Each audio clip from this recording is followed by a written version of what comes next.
Coming up on Hoosier Sports Night, the IU football team looks to strengthen their offensive chemistry while dealing with a big injury to the defense. The men's soccer team tries to plan for their spring season. Several questions still up in the air. This is Hoosier Sports Night.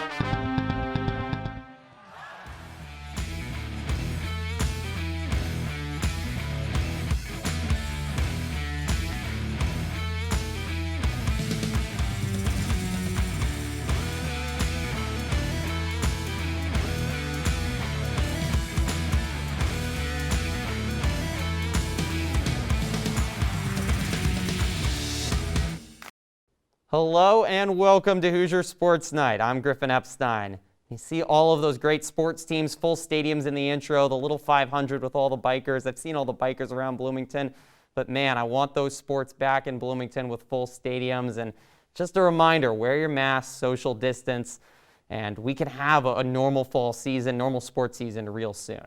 Anyways, let's get into the show. Opening kickoff for this year's Indiana football season is just 3 weeks away. And while practice opportunities have been limited all offseason, Hoosier players and coaches have been working on strengthening their relationships on and off the field. Our Haley Jordan reports.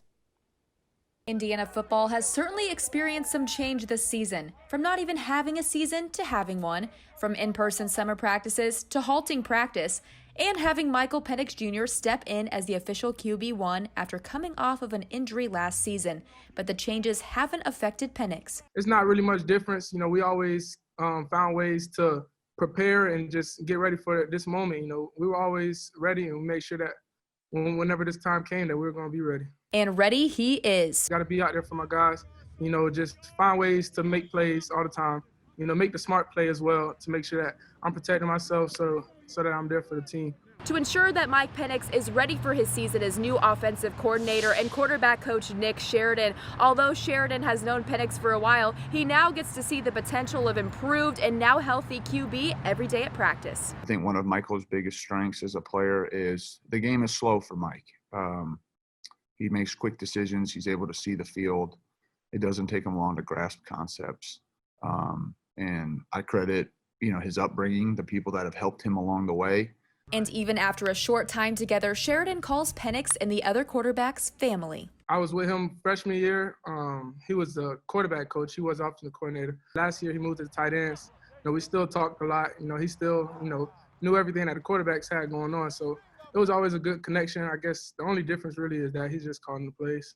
And on October 24th, the Sheridan-Penix duo debuts. The team is definitely ready for these big games, and I feel like we're going to shock the world. I know we are. But first, another team scrimmage this Saturday and more padded practices. For IUS TV Sports, I'm Haley Jordan.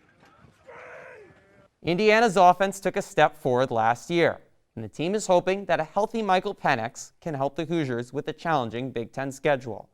Indiana opens their season October 24th at Memorial Stadium against Penn State. Now, while the IU offense builds up a rapport for the season, Tom Allen's defense just took a big hit. Marcelino Ball will be out for the season after tearing his ACL during practice last week.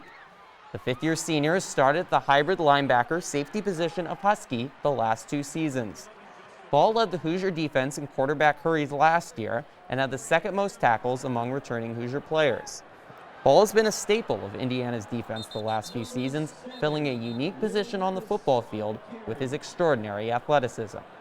While Ball earned a college degree this past May, he will have 1 extra year of eligibility if he chooses to use it. Now, while the football team prepares to start their season this month, all other IU fall sports won't be able to start until next spring. For the IU men's soccer team, this raises plenty of questions. Our IOS TV soccer reporter Jack Edwards has the story. A lost fall season has been a big change for IU men's soccer, but steps towards a spring campaign were made last week when the NCAA announced that regular season competition can take place starting February 3rd through April 17th. For head coach Todd Yeagley, there will still be many questions to answer before they can go back onto Jerry Yeagley Field. Do we have preseason games? Do we not? What's the earliest we can get them back to campus to ramp them back up? And then the other challenge is, they'll be home on the holiday break for definitely a couple weeks. Even when those questions are answered, IU will still have to overcome other challenges posed by COVID-19.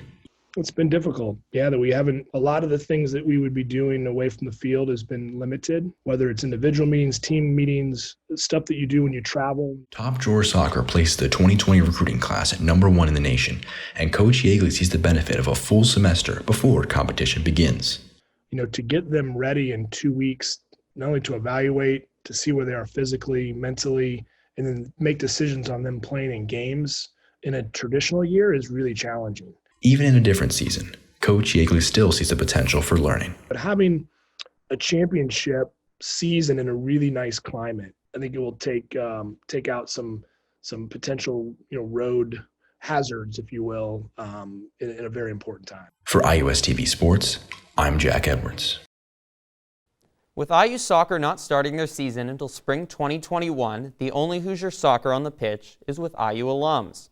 Several former Hoosiers are competing at the professional level right now. Tommy Thompson and the San Jose Earthquakes upset LAFC just this past Sunday, but he wasn't the only IU athlete in action. In fact, with the NFL completing Week 3 and Major League Baseball entering the playoffs, many pro Hoosiers took the field just this past week. That included the Tampa Bay Rays, who are the top seed in the American League and have already advanced past the wild card round. That featured former IU pitcher Aaron Sledgers.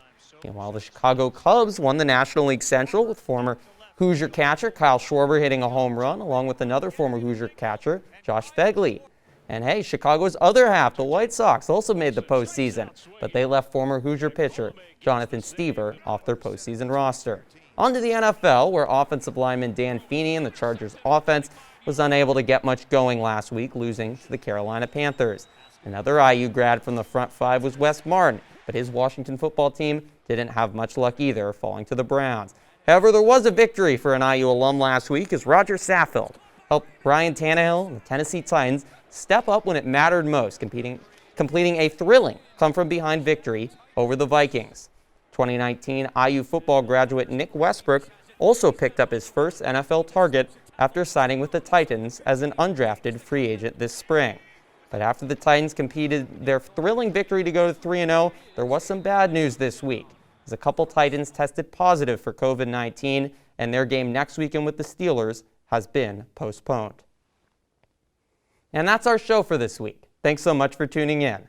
Don't forget to like our page, IUS TV Sports on Facebook, and follow us on Twitter at IUS TV Sports. For our extremely hardworking production crew behind me, I'm Griffin Epstein. We'll see you next week.